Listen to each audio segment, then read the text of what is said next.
এই আরাফাতের মাঠে একটা পাহাড় আছে জাবালে রহমত।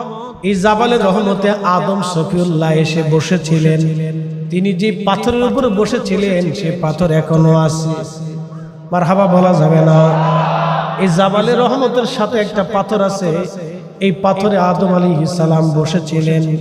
আর মসজিদে নেমারা যেখানে, এখানে আম্মাজান হাওয়া আলাইহিস সালামকে জাবালে রহমত থেকে আদম আলাইহিস সালাম আম্মাজানকে দেখলেন।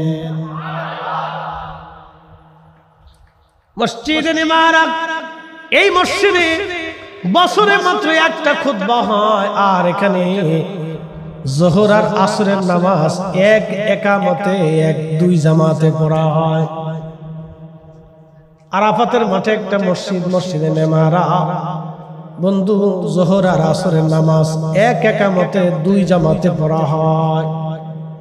2 লক্ষ মুসল্লি একসাথে এই মসজিদে নামাজ পড়তে পারে। এত বড় মসজিদ, এই মসজিদে একটা খুতবা হয়, এখান থেকে হজের খুতবা দেওয়া হয়। এই জাবালে রহমতের পাথরে হযরত আদম শফিউল্লাহ বসলেন। এইখানে হযরত আদমের সাথে আম্মাজান হাওয়ার দিদার হলো। এই জন্য বলা হয় আরাফা। আরাফা মানে পরিচিত হওয়া। আম্মাজানের সাথে আব্বাজানের পরিচয় ঘটলো, মিলন ঘটলো এই আরাফাতের মাঠে।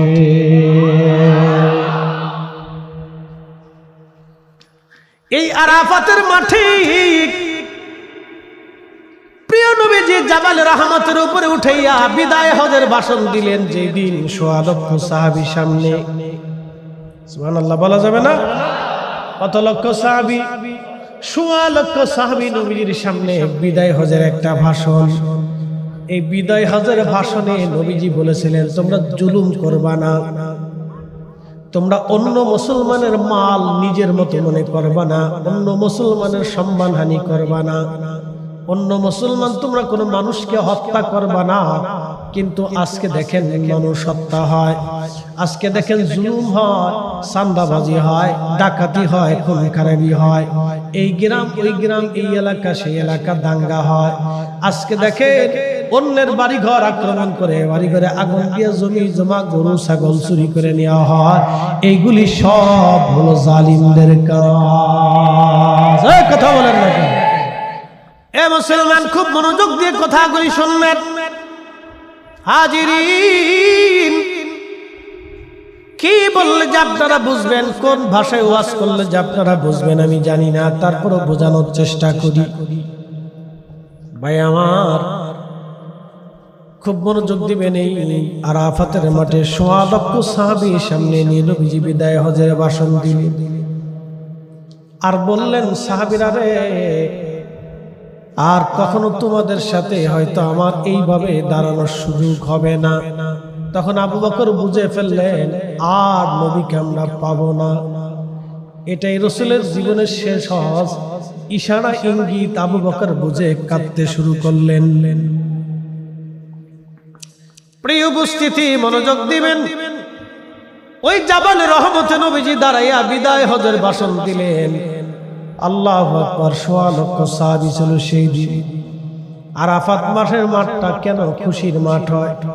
ওই সময় নবীজি বললেন, হে আমার 1.25 লক্ষ সাহাবী, তোমরা যারা এখানে আছো আমার কথাগুলি শুনলা, তোমরা সারা দুনিয়াতে আমার উম্মতের মাঝে আমার কথাগুলি ছড়ায় দাও। ওইখান থেকে সাহাবীরা সারা পৃথিবী ব্যাপী ছড়িয়ে গেলেন। এই বাংলার চট্টগ্রামে একজন সাহাবী এসেছিলেন, তার নাম সাদ বিন আবি ওয়াক্কাস রাদিয়াল্লাহু আনহু। চট্টগ্রামের ইসলাম 200-500 বছরের ইসলাম না, এটা 1400 বছরের ইসলাম। এই কথা বলেন ঠিক কিনা? কত বছরের ইসলাম? 1400 বছরের ইসলাম, চট্টগ্রামের ইসলাম। আরো 3 জন সাহাবী নিয়ে চলে আসলেন, এই ভূখণ্ডে দাওয়াত দিলেন। এখান থেকে তিনি আরাকান হয়ে, মায়ানমার হয়ে, এরপরে আপনি মালাক্কা সাগর হয়ে, থাইল্যান্ড হয়ে, লাওস হয়ে, ভিয়েতনাম হয়ে, নবীর মহান সাবি সাগর পাড়ি দিয়ে, ফিলিপাইনের অংশ দিয়ে, ইন্দোনেশিয়ার পাঁচগেরা হয়ে, মালয়েশিয়ার মালাক্কা সাগর দিয়ে তিনি চলে গেলেন। একেবারে চীনের গুয়াংজু। এই গুয়াংজুতে যে কালেমার দাওয়াত দিয়ে ওখানে ঘুমিয়ে গেলেন সাদ বিন আবি ওয়াক্কাস রাদিয়াল্লাহু তাআলা আনহু। ওনার সাথী সঙ্গীদেরকে নিয়ে এখানে তিনি এখনো ঘুমিয়ে আছেন। আস্তে হয়ে গেল না? জোরে বলেন। নবীর সেই দাওয়াত সারা পৃথিবীতে ছড়িয়ে দেওয়ার জন্য তামাম দুনিয়াতে সাহাবীরা ছড়িয়ে পড়লেন একটা কথা বাস্তবায়ন করার জন্য। তাহলে বুঝেন তো, ১৬ লক্ষ সাহাবী কলিজার ভিতর থেকে নবীকে ভালোবাসতেন, ঠিক কিনা? ১৬ লক্ষ সাহাবী ছড়িয়ে গেলেন। কেউ জিহাদে চলে গেলেন, কেউ ছড়িয়ে গেলেন দাওয়াত দেওয়ার জন্য আফ্রিকা, ইউরোপে, এশিয়া বাইরে, সাগরে নগরে, মরুভূমির পথ, হাজার হাজার মাইল পথ অতিক্রম করে সাহাবায়ে কেরাম কালেমার দাওয়াতের জন্য ছড়িয়ে পড়লেন। খুব মনোযোগ দিবেন। ওই বিদায় হজের ভাষণে নবীজি বললেন, হে আমার সাহাবীরা, আমি কি খোদার দিন তোমাদের কাছে পরিপূর্ণ মতো পৌঁছাইতে পারলাম? সেই দিন সাহাবীরা বলেন, হ্যাঁ ইয়া রাসূলুল্লাহ, আপনি আমাদের মাঝে আল্লাহর দ্বীন পরিপূর্ণ মতো পৌঁছাই দিয়েছেন। তখনই আল্লাহ কোরআনের আয়াত নাযিল করলেন, আল ইয়াউমা আকমালতু লাকুম দীনাকুম ওয়া আতমামতু আলাইকুম নি'মাতি ওয়া রাদিতু লাকুমুল ইসলাম দীনা। চিৎকার মেরে জোরে বলেন না মারহাবা। প্রিয় উপস্থিতি হাজিরিন, খুবই মনোযোগের সাথে শুনবেন। আমার কাছে আপনারা জানতে চেয়েছেন সাহাবায়ে কেরামের জিন্দেগি নিয়ে, আল্লাহ রাসূলের মহব্বত নিয়ে জানতে চেয়েছেন। এই ওয়াজ তো অনেক বড় লম্বা। আমি কোন সাহাবীর জীবনী বললে যে আপনারা বুঝবেন আমি জানি না, তবে নবীর দরবারে এমন কোন সাহাবী নাই যে সাহাবী জীবনের সব কিছু দিয়ে রাসূলকে মহব্বত না করতেন। জীবন এবং মাল দুইটা জিনিস সাহাবায়ে কেরাম আল্লাহর নবীকে দিয়েছিলেন। মাল দিয়েছিলেন, জীবন দিয়েছিলেন। তারা জীবন দিয়া, সম্পদ দিয়া নবীর কদমের খেদমত তারা করে তারা দুনিয়াতে ধন্য হয়েছেন এবং আখিরাতে আল্লাহ তাদের ধন্য বানিয়েছেন।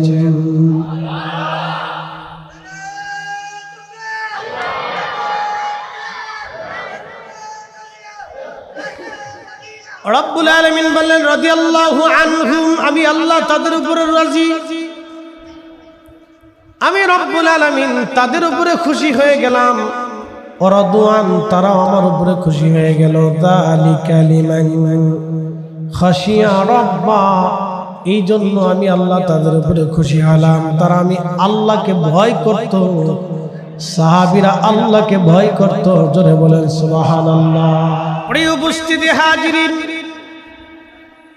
সবকিছুর মূলে রাহমাতুল লিল আলামিন নবী যদি খুশি হয় তো আল্লাহ খুশি হয়ে যাবে। আল্লাহ ওয়াজ করলেন, মাইয়ুতির রাসূল ফাকাদ আতা আল্লাহ। নবীজি উম্মতকে জানায় দেন, আপনি নবীর ইত্তেবা হলে আমি আল্লাহর ইত্তেবা হয়ে যায়।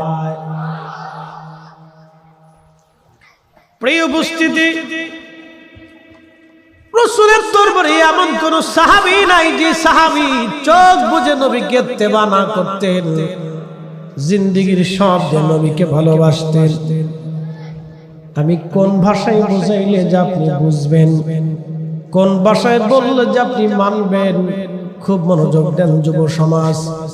আজকে বিভিন্ন ভাবে বিভিন্ন জনের ওয়াজ শুনে অনেকে বিভিন্ন ভাবে ডাইভার্ট হয়ে যায়। এক একজন বক্তা এক এক ভাবে বর্ণনা করে, যিনি যেই মাসলাকে সে কোরআনকে সেইভাবে বুঝাইতে চায়। কিন্তু একটা কথা মনে রাখবেন, সাহাবীরা হলো কোরআন শরীফের জীবন্ত প্র্যাকটিক্যাল থিম। সাহাবীরা কোরআন, জীবন্ত কোরআন ছিলেন। তারা হুজুর এটা কেমন? সাহাবীরার জিন্দেগির দিকে যদি তাকান তো কোরআন আপনি বুঝতে পারবেন। কারণ কোরআনের সমস্ত বিধানগুলি আমরা মানার আগে সাহাবীরা আগে মেনেছে, ঠিক কিনা? সাহাবী সাহাবী নবীজির দরবারের প্রত্যেকজন সাহাবী হযরত আবু বকর, হযরত ওমর, হযরত উসমান, হযরত আলী, তালহা, জুবাইর, আব্দুর রহমান ইবনে আওফ, সাদ বিন আবি ওয়াক্কাস, সাইদ ইবনে জুবাইর, আবু উবাইদা ইবনে জাররাহ, এক একজন সাহাবী কত চমৎকার ছিলেন। হযরত ওমরের বাড়ি খাবার নাই, হযরত ওমরের বাড়িতে টাকা পয়সা নাই। স্ত্রী ডাক দিলেন স্বামীরে, বাচ্চাদের জন্য ঈদের কাপড় কেনা লাগবে, আপনি দয়া করে ঈদের কাপড় কিনে দেন। হযরত ওমর বললেন, বিবি রে, সন্তানদের জন্য ঈদের কাপড় কেনার মতো পয়সা আমার কাছে নাই। হযরত ওমর কত বড় খলিফা, খলিফাতুল মুসলিমিন। বর্তমান ইরান, ইরাক, ওমান, ইয়ামান, কাতার, দুবাই, বাহরাইন, সৌদি আরব, জর্দান, সিরিয়া, লেবানন, লিবিয়া, ফিলিস্তিন, মিশর, বাহরাইন, পৃথিবীর বিরাট বিরাট ভূখণ্ডের খলিফাতুল মুসলিমিন হযরত ওমর, এত বড় খলিফা, ঘরের মধ্যে তার টাকা নাই কাপড় কেনার মতো।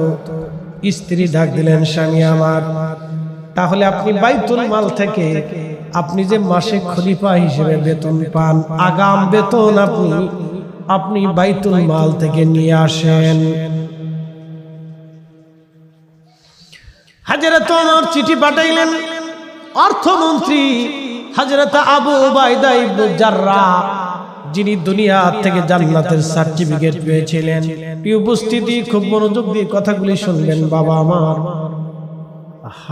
হযরতে খলিফাতুল মুসলিমিন ওমর রাদিয়াল্লাহু আনহু চিঠি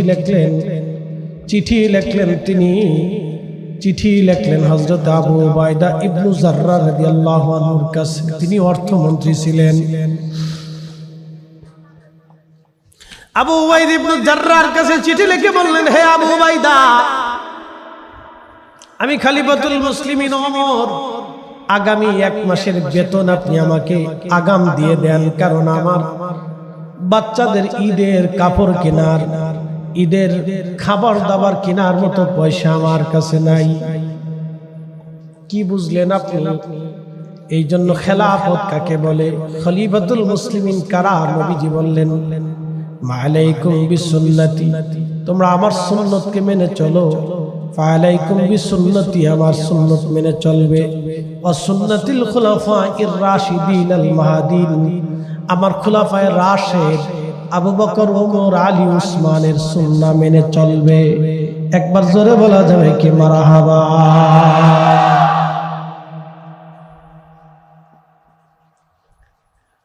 কর্ণফুলীবাসী মা বোনেরা, ভালো করে অন্তর্মহল থেকে শুনবেন, মহিলারা ভালো করে ওয়াজ শুনবেন। খালি তো স্টার জলসা, জি বাংলা, হাবিজাবি নাটক আর হাবিজাবি দেখেন, টিকটক শুধু দেখেন। আমাদের দেশের হাজার হাজার নারীরা টিকটক বানায়, হাজার হাজার নারীরা ফেসবুক আর হাবিজাবি দেখে। তারা ওয়াজ নসিহত শুনে না, আবার লক্ষ লক্ষ নারীরা ওয়াজ নসিহত শুনে। ভালো মন্দ আছে, সব দিয়ে দুনিয়া। তো মনোযোগ দেন। আবু উবাইদা ছিলেন জান্নাতি সাহাবী, হযরত ওমরও জান্নাতি সাহাবী। এক জান্নাতি আরেক জান্নাতের কাছে চিঠি লিখছে, আমি আমারে 1 মাসের বেতন আগাম দিয়ে দেন। সুন্নি মুসলমান, ভালো যোগের সাথে কথাগুলি শুনবেন। চিন্তা করেন তো, সেই দিনের খলিফাতুল মুসলিমিন চিঠি লিখলো অর্থমন্ত্রীর কাছে। কি চমৎকার এক সিদ্ধান্ত, কত সুন্দর নীতিমালা ছিল। যিনি চিঠি লিখলেন তিনিও জান্নাতি, যার কাছে চিঠি লিখলেন তিনিও জান্নাতি, জান্নাতি, জান্নাতি। তো কখন জান্নাতি? জুমার দিনে সব মুসল্লিরা মসজিদ ছেড়ে দিয়ে খাবার কিনতে চলে গেল, মাত্র 10 জন সাহাবী বসে আছে। আল্লাহর নবী বললেন, এই 10 জন আল্লাহর জান্নাতি, আশারায়ে মুবাশশারা।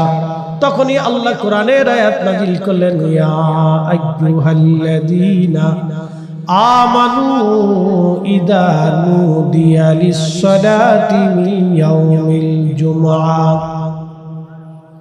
হে ঈমানদার, যখনই তোমাদেরকে জুমার আযান দেওয়া হয়, ফাসআউ ইলা যিকরিল্লাহি ওয়া দারুল বাই', বেচা বিক্রি সব তোমরা বন্ধ করে দাও, সব বন্ধ করে দাও, লেনদেন বন্ধ করে দাও, অর্থবিত্ত বন্ধ করে দাও, দুনিয়াদারি বন্ধ করে দাও।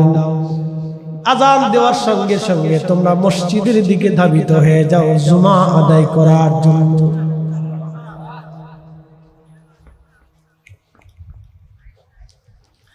জুমা আদায় করার জন্য মসজিদের দিকে তোমরা ধাবিত হও।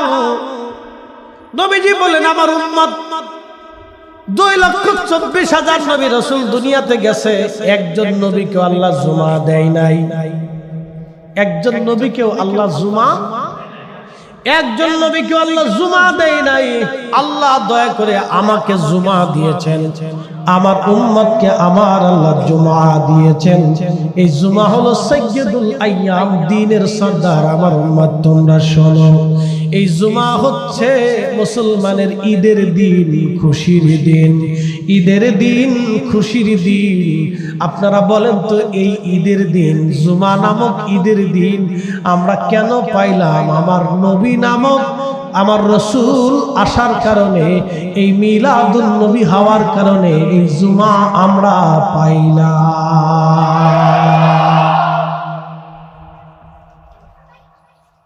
জুমা নামক ঈদের দিন কেন পাইলাম? রাহমাতুল লিল আলামিন পাওয়ার কারণে জুমা নামক ঈদের দিন পাইলাম। কথা কেন ঠিক কিনা? আরাফাতের মাঠ ঈদের দিন, আরাফাতের মাঠ ঈদের দিন। বলে ফরিদে হুজুর আরাফাতের মাঠ কেন ঈদের দিন হলো? আরাফাতের মাঠ কেন ঈদের দিন হলো? ওই আরাফাতের মাঠে একটা পাহাড় আছে, জাবালে রহমত। জাবালে রহমত। এখানে হাজি কেউ আসেননি? হাজি, হাজি হাত বাড়ান তো। হাজি ওমরায় যারা গেছেন তারাও হাত বাড়ান। ওমরা হাজে, আচ্ছা মাশাআল্লাহ আছেন কয়েকজন। তো খুব মনোযোগ দিবেন। জাবালে রহমত, এই আরাফাতের মাঠে একটা পাহাড় আছে জাবালে রহমত। এই জাবালে রহমতের পাহাড়ে নবীজি দাঁড়িয়ে গেলেন। এই জাবালে রহমতে আদম সফিউল্লাহ এসে বসেছিলেন। তিনি যে পাথরের উপরে বসেছিলেন সেই পাথর এখনো আছে। মারহাবা বলা যাবে না? এই জাবালে রহমতের সাথে একটা পাথর আছে, এই পাথরে আদম আলাইহিস সালাম বসেছিলেন। আর মসজিদে নেমারা যেখানে, এখানে আম্মাজান হাওয়া আলাইহিস সালামকে জাবালে রহমত থেকে আদম আলাইহিস সালাম আম্মাজানকে দেখলেন। মসজিদে নেমারা, এই মসজিদে বছরে মাত্র একটা খুতবা হয়। আর এখানে যোহর আর আসরের নামাজ এক একামতে, এক দুই জামাতে পড়া হয়। আরাফাতের মাঠে একটা মসজিদ, মসজিদে নেমারা বন্ধু, যোহর আর আসরের নামাজ এক একামতে দুই জামাতে পড়া হয়। 2 লক্ষ মুসল্লি একসাথে এই মসজিদে নামাজ পড়তে পারে। এত বড় মসজিদ, এই মসজিদে একটা খুতবা হয়, এখান থেকে হজের খুতবা দেওয়া হয়। এই জাবালে রহমতের পাথরে হযরত আদম সফিউল্লাহ বসলেন। এইখানে হযরত আদমের সাথে আম্মাজান হাওয়ার দিদার হলো। এই জন্য বলা হয় আরাফা। আরাফা মানে পরিচিত হওয়া। আম্মাজানের সাথে আব্বাজানের পরিচয় ঘটলো, মিলন ঘটলো এই আরাফাতের মাঠে।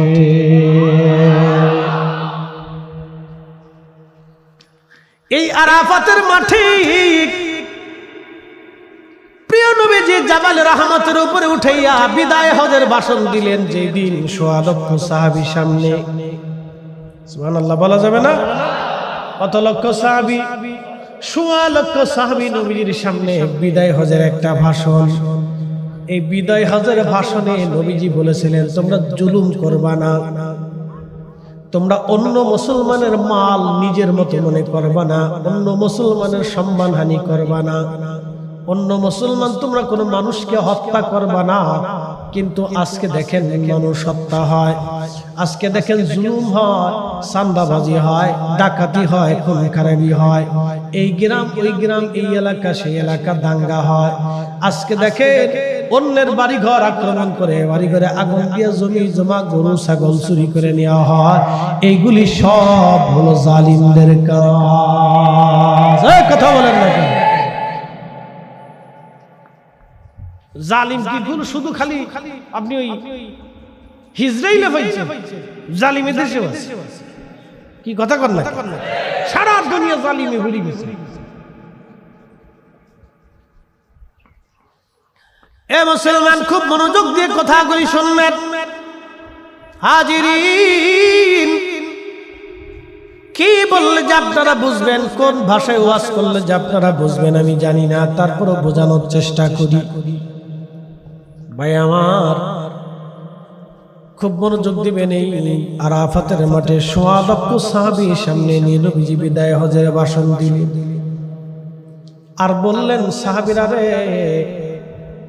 আর কখনো তোমাদের সাথে হয়তো আমার এইভাবে দাঁড়ানোর সুযোগ হবে না। তখন আবু বকর বুঝে ফেললেন, আর নবীকে আমরা পাবো না। এটাই রাসূলের জীবনের শেষ হজ। ইশারা ইঙ্গিত আবু বকর বুঝে কাঁদতে শুরু করলেন। প্রিয় উপস্থিতি, মনোযোগ দিবেন। ওই জাবাল রহমতে নবীজি দাঁড়াইয়া বিদায় হজের ভাষণ দিলেন। আল্লাহু আকবার। ১০০ লক্ষ সাহাবী ছিল সেই দিন। আরাফাত মাঠের মাঠটা কেন খুশির মাঠ হয়?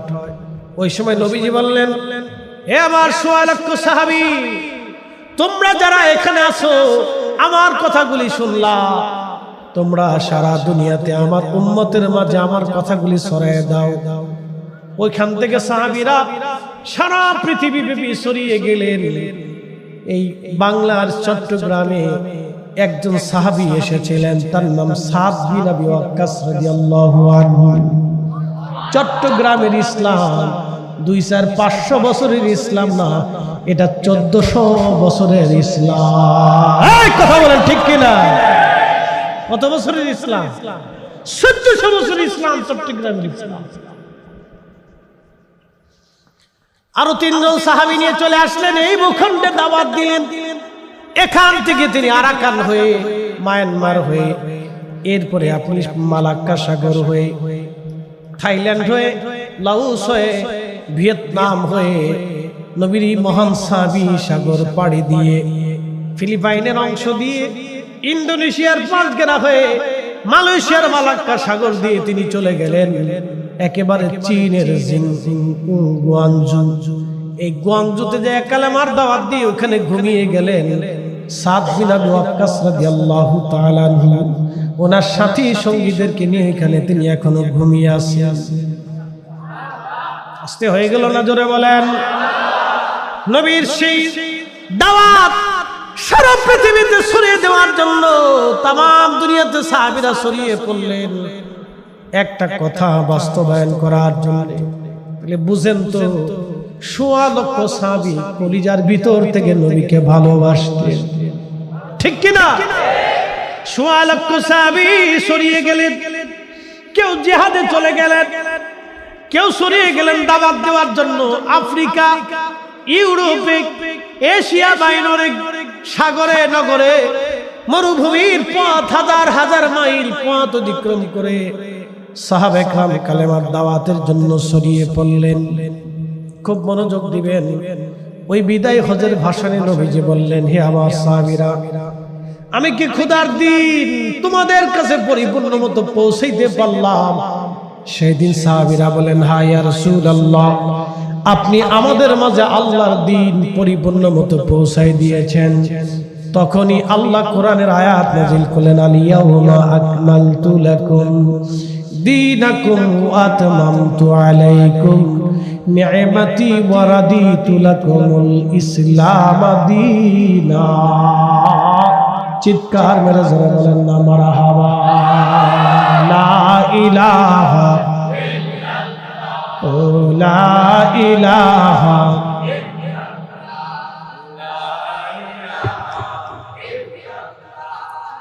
লা ইলাহা, হাসবি রাব্বি জাল্লাল্লাহ মা ফি কলবি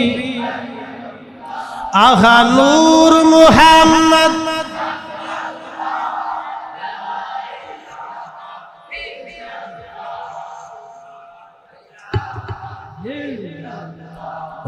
লা ইলাহা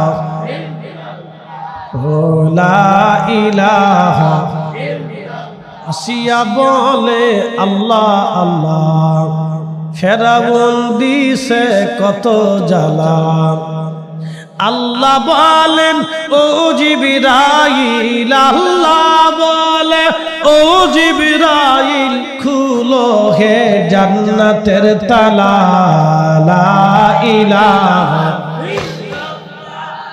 লা ইলাহা লা ইলাহা লা ইলাহা ইল্লাল্লাহু মুহাম্মাদুর রাসূলুল্লাহ সাল্লাল্লাহু আলাইহি ওয়াসাল্লাম। আল্লাহ আয়াত নাযিল করলেন আল-ইয়াওমা আকমালতু লাকুম দীনাকুম ওয়া আতমামতু আলাইকুম নি'মাতি। আমি রব তোমাদের জন্য আজকে দিনকে পরিপূর্ণ করলাম। একসাথে বলবেন আল্লাহু আকবার। নবী বললেন সাহাবীরা দিন কি পৌঁছাইছি? সাহাবীরা বলেন হ্যাঁ পৌঁছাইছেন। আল্লাহ আয়াত নাযিল বলেন আল-ইয়াওমা আকমালতু লাকুম দীনাকুম, তোমাদের জন্য আজকে দিনকে পরিপূর্ণ করে দিলাম, নিয়ামতকে পরিপূর্ণ করে দিলাম, ইসলামকে তোমাদের জন্য মনোনীত করলাম আমি আল্লাহর পছন্দের ধর্ম। একসাথে বলা যাবে কি মারহাবা। তাহলে নবীর জিন্দেগি মকবুলিয়াত জিন্দেগি, নবীর আদর্শ মকবুলিয়াত আদর্শ, নবীর দেওয়া কালেমা মকবুলিয়াত কালেমা, নবীর দেওয়া ধর্ম মকবুলিয়াত ধর্ম, নবীর দেওয়া সব মকবুলিয়াত আল্লাহর পছন্দের, আল্লাহর রাজামন্দির, আল্লাহর সন্তুষ্টির। আল্লাহর নবী বলেন আমার উম্মতেরা এই দিনটা মুমিনের জন্য ঈদের দিন। না না হয় না, আরো জোরে বলেন। কিসের দিন? জোরে বলেন, আরো জোরে।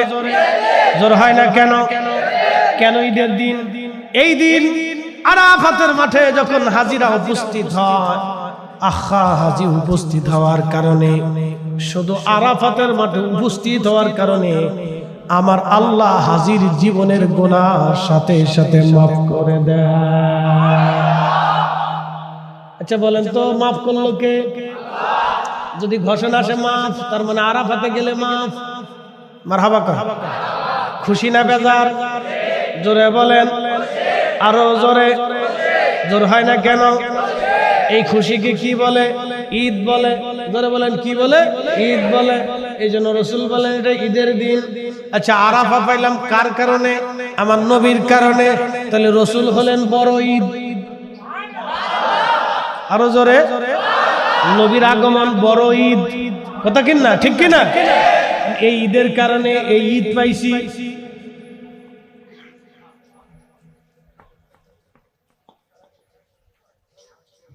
নবীজি মিলাদুল নবী ঈদ, সেরা ঈদের সেরা ঈদ। দলিল দলিল লাগবে।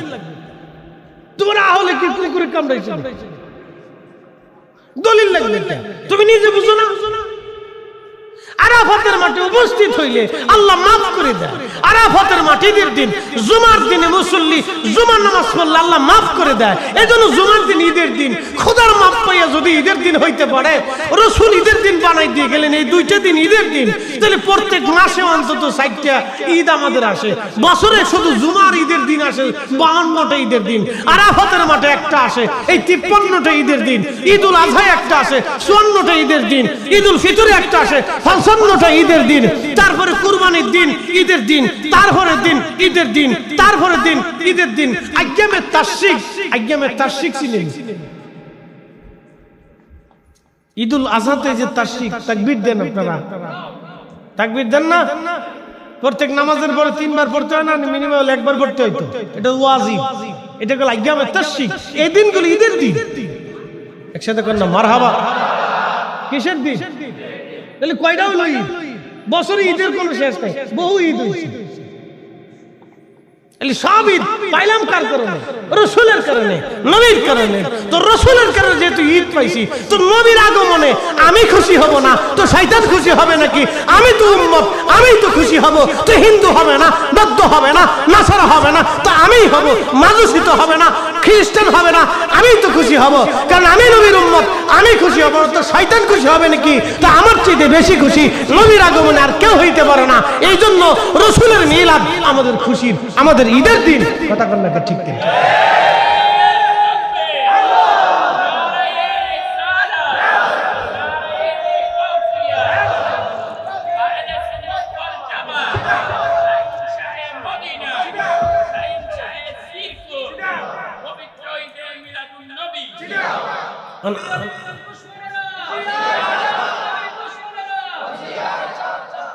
ভাইদের বক্তব্য হলো, আপনি ঈদ কই পাইছেন? আমি ঈদ আমার রসুলকে দিয়ে পাইছি। কিন্তু এর চেয়ে বড় খুশি আমার জন্য জীবনে কিছু হইতে পারে? হারি সর্বনাশ। আচ্ছা বলেন তো, এই মানব জীবনের কোন দাম আছে কালেমা ছাড়া? একসাথে বলেন, আছে? 6 পয়সা কি মূল্য আছে? না, কিচ্ছু নেই। ইন্নামাল মুশরিকুনা নাজাসুন। রব বলেছেন মুশরিকরা নাপাক। কেন? ঈমানের দৌলত নাই। যখনই কোন মানবের দেহের ভিতরে লা ইলাহা ইল্লাল্লাহ মুহাম্মাদুর রাসূলুল্লাহ সাল্লাল্লাহু আলাইহি ওয়াসাল্লাম, এই ঈমানের নূর যখন কারো কালবে আসলো, তখন পুরা বডিটা রাসূলের নূরে নূরান্বিত হয়ে গেল। কথা বলেন ঠিক কিনা? এর চেয়ে বড় দৌলত আমাদের জীবনে আর কি আছে? তো রাসূলের চাইতে বড় দৌলত তো আমাদের জীবনে কিছু নেই। তো সেই নবী যেদিন আসছে, এর চাইতে বড় খুশি আমার জীবনের কিছু নেই। কারণ আপনি যদি বেজার হন, তো বেজারি হুয়ে থাকেন খেতা মুড়ি দিয়ে, আমার কি তা করা আছে? প্রিয় উপস্থিতি হাজিরিন, খুব মনোযোগ দিবেন। আপনি একটু বুঝেন তো, সাহাবে کرام কতটা ইমোশনাল ছিলেন। আল্লাহু আকবার। আরাফাতের ময়দান ঈদের দিন বলে, কারণ কি? আল্লাহ এই দিনে বান্দারে মাফ করে দেয়। কোন হাজিকে আরাফাত থেকে আল্লাহ খালি খালি পাঠায় না। একবার জোরে বলা যাবে কি আল্লাহু আকবার। আরাফাতের মাঠ বড় কষ্টের মাঠ, এখান থেকে কোন হাজিকে আল্লাহ খালি ফিরে না। এখন যদিও আরাফাতের মাঠে তাবু গাড়া হয়, তাবু দেওয়া হয়, তাবুর ভিতরে এসি করা হয়। আমি নিজে চোখে দেখেছি আমার হজের সময়। মিশরি হাজি আসছে হজ করার জন্য, তারা তাবু আনে নাই, তাবু ছাড়াই গাছের নিচে বসে আছে দেখলাম। বিকেল বেলা 3টা বাজার পরে প্রচন্ড গরমে হিট স্ট্রোকে মিশরি হাজি 2 জন হিট স্ট্রোকে আরাফাতের মাঠে গাছের নিচে মারা গেল। আরাফাতের মাঠে বহু হাজি মারা যায়। এটা কষ্টের মাঠ। এখান থেকে হেঁটে হেঁটে হাজিরা আসে মুজদালিফায়। মুজদালিফায় হেঁটে আসাটা বড় কষ্ট। এখন তো গাড়ি ঘোড়া হয়েছে, তখন তো গাড়ি ঘোড়া ছিল না। উটের পিঠে সাওয়ারে চড়ে অথবা পায়ে হেঁটে ওদিক হাজিরায় হেঁটে আসতো। মুজদালিফায় আসার পরে রাত্র হয়ে গেল। মাগরিব এবং এশার নামাজ একসাথে আদায় করলো। আর মুজদালিফাতে আরাফাতে মাগরিব পড়া লাগে না, মাগরিব না পড়ে হাঁটা শুরু হয়ে গেল। এশা এবং মাগরিব মুজদালিফাতে একসাথে নামাজ পড়লো। এখানে নামাজ শেষ করার পরে বিশ্রাম করলো। ফজরের নামাজ পড়ে হাজির রওনা করলো। এবার শয়তানকে পাথর মারার জন্য মুজদালিফা থেকে হেঁটে হেঁটে হেঁটে হেঁটে বহু দূর মিনার মাঠের পাশ দিয়ে শয়তানকে জমারাতে সে হাজি পাথর মারল। এই হেঁটে আসার সময় বহু হাজি মারা যায়। এই জন্য যুবক বয়সে হজ করতে হয়। অনেকে চিন্তা করে বুড়া হই তারপরে হজে যাব। না না, যৌবনেই হজ করা উত্তম। আপনাকে বুঝায় হজের ফরজ কি। মক্কা মদিনায় যাবেন, বর্তমানে হজের প্যাকেজ আছে বাংলাদেশি টাকায় মিনিমাম 6 লক্ষ। এই 6 লক্ষ টাকা আপনার যদি থাকে দিনাদায়ক মুক্ত হয়ে 40 দিনের একটা প্যাকেজে আপনি গেলেন মক্কা মদিনায়, আপনার আনুষঙ্গিক দিয়ে আরো 1 লক্ষ টাকা খরচ, 7 লক্ষ।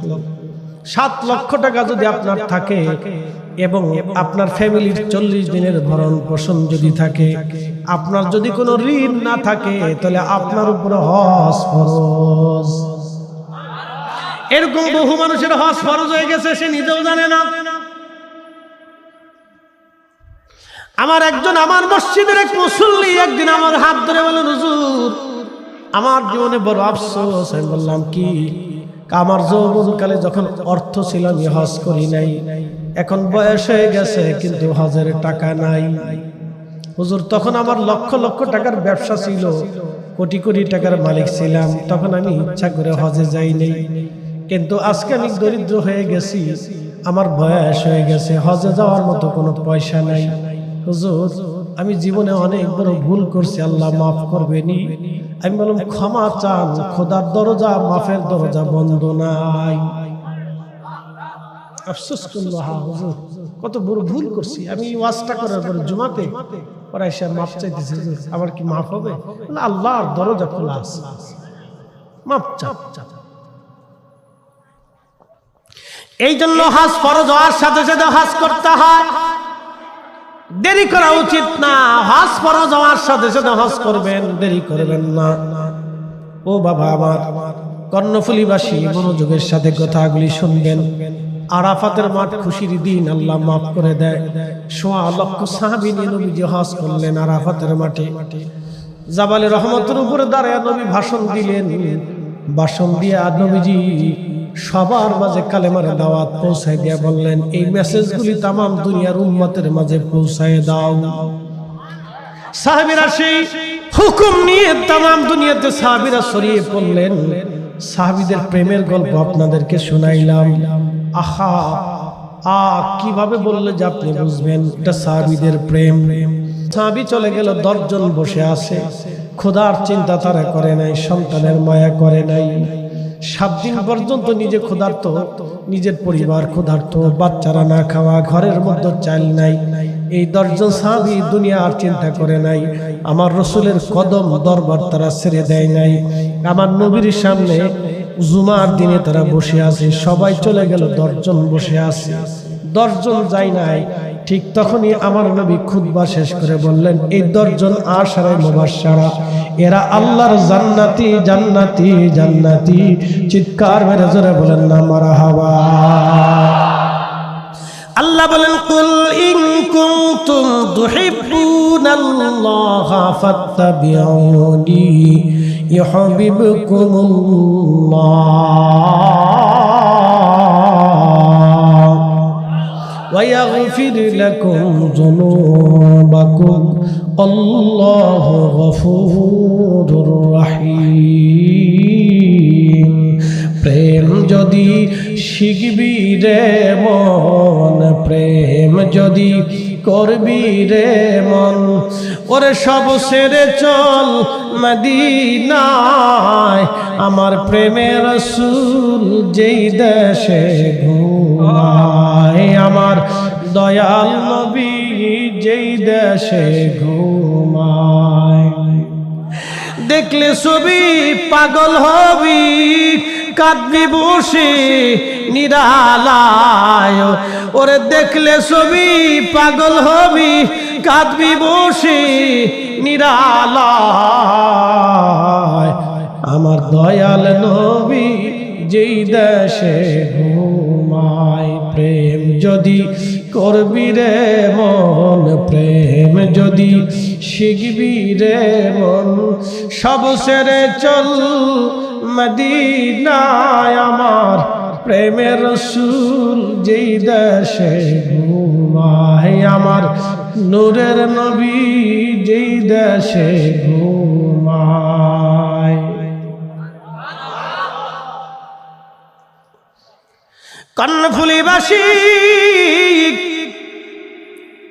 জুমার দিন ঈদের দিন, আরাফাতের দিন ঈদের দিন, আইয়ামে তাশরিকের দিন ঈদের দিন, ঈদুল আযহা ঈদের দিন, ঈদুল ফিতর ঈদের দিন, সব ঈদ, সব খুশির সেরা খুশি আমার নবীর আগমনের দিন। কথা কোন ঠিক কিনা? নবী কারণে ঈমান পেয়েছি, রাসূল দেখে সাহাবীরা কালেমা পড়েছে, নবী দেখে সাহাবীরা আল্লাহ চিনেছে, নবী ছাড়া সাহাবীরা আল্লাহ চিনে নাই। নবী ছাড়া সাহাবীরা কোরআন বোঝে নাই, নবী ছাড়া সাহাবীরা কোরআন চিনে নাই, নবী ছাড়া সাহাবীরা ঈমান চিনে নাই, নবী ছাড়া সাহাবীরা আখিরাত বুঝে নাই, নবী ছাড়া সাহাবীরা কবর চিনে নাই, নবী ছাড়া সাহাবীরা জান্নাত জাহান্নাম চিনে নাই, নবী ছাড়া সাহাবীরা হাসর চিনে নাই, রাসূল ছাড়া সাহাবীরা হাউজে কাউসার চিনে নাই, নবী ছাড়া সাহাবীরা মিজান চিনে নাই, ফুলসিরাত চিনে নাই, ফেরেশতা চিনে নাই, নবী ছাড়া ঈমান কি জিনিস সাহাবীরা জানে নাই। নবী দিয়ে সাহাবীরা ঈমান চিনেছে, নবী দিয়ে সাহাবীরা আল্লাহ চিনেছে। রাসূল তোমারই কারণে বিশাল ভুবনে আল্লাহর পরিচয়, ঠিক কি না? নবী আমার পীর মুর্শিদ গাইতেন, রাসূল তোমারই কারণে বিশাল ভুবনে আল্লাহর পরিচয়। না ছিল আকাশ না ছিল বাতাস, দুনিয়া দীপ্তিময়, রাসূল তোমারই কারণে বিশাল ভুবনে আল্লাহর পরিচয়। বন্ধু আমার, হযরত ওমরের কথা বলছিলাম, একজন ওমর তিনিও জান্নাতি, আবু উবাইদা ইবনে জাররাহ তিনিও জান্নাতি। এক জান্নাতি সাহাবী আর এক জান্নাতি সাহাবীর কাছে চিঠি পাঠাইছে। চিঠির মধ্যে লেখা, আহা ওগো অর্থমন্ত্রী, আগামী 1 মাসের বেতন আপনি আমাকে দিয়ে দেন, কারণ আমার ঈদের জামা কেনার মতো পয়সা করি নাই, ঈদের বাজার করব বাচ্চাদের জন্য পয়সা করি নাই, আগামী 1 মাসের বেতন আপনি আমাকে আগাম দিয়ে দেন। কি আশ্চর্য, কি আলিশান প্রেম ছিল সেই, কি আলিশান প্রেম। আবু উবাইদা ইবনে জাররাহ চিঠিখানা পড়ে কান্না শুরু করলেন। আবু উবাইদা ইবনে জাররাহ চিঠিখানা পড়ে কান্না শুরু করলেন। তিনি কাঁদতে স্যার বলতে, হা মুসলিম মিল্লাতের এত বড় খলিফা, এত প্রভাবশালী খলিফা, যার নাম শুনলে রোম সাম্রাজ্য থরথর করে কাঁপে, যার কথা শুনলে পার্সিয়ান সাম্রাজ্য থরথর করে কাঁপে, আজকে তার ঘরে বাড়িতে ঈদের কাপড় কেনার মতো পয়সা করি নাই, বাচ্চাদের ঈদের বাজার করবে সেই পয়সা তার ঘরে নাই। হযরত আবু উবাইদা ইবনে জাররাহ চোখের পানি ফেলে কাঁদতে লাগলেন। কেঁদে কেঁদে তিনি আরেকখানা চিঠি লিখলেন, ইয়া আমিরাল মুমিনিন, আমি আপনাকে আগামী 1 মাসের বেতন আগাম দিয়ে দিব, যদি 2টা শর্ত পুরা করতে পারেন তাহলে আগামী 1 মাসের বেতন আপনাকে আমি আগাম দিয়ে দিব। 2টা শর্ত যদি আপনি পুরা করে দিতে পারেন আমিরুল মুমিনিন, আগামী 1 মাসের বেতন আপনাকে আমি আগাম দিয়ে দিব। 1 নম্বর শর্ত হলো আমিরুল মুমিনিন, আপনি আগামী 1 মাস দুনিয়াতে বেঁচে থাকবেন কিনা, আগামী 1 মাস আপনি পৃথিবীতে বেঁচে থাকবেন কিনা আমাকে গ্যারান্টি দিতে হবে। একসাথে বলবেন আল্লাহু আকবার। এরা সাহাবী খোলাফায়ে রাশিদ, সাহাবী হর সাহাবী জান্নাতি, সব সাহাবী জান্নাতি, কারণ তারা আমার রাসূলের প্র্যাকটিক্যাল কোরআন সুন্নাহর উপরে তারা আমল করেছেন, তারা আমার নবীর ছাত্র, হর সাহাবী জান্নাতি।